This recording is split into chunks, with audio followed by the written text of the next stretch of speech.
কাঁটার আঘাত সইতে পারলেও কিছু মানুষের কথার আঘাত সইতে পারাটা খুব কষ্টের।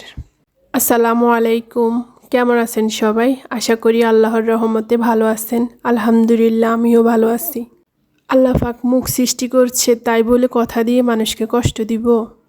কিছু মানুষ কথা দিয়ে এমনভাবে কষ্ট দেয় যা কখনো বলা যায় না। কিছু মানুষের কথার আঘাত কাঁটার চেয়েও ধার বেশি।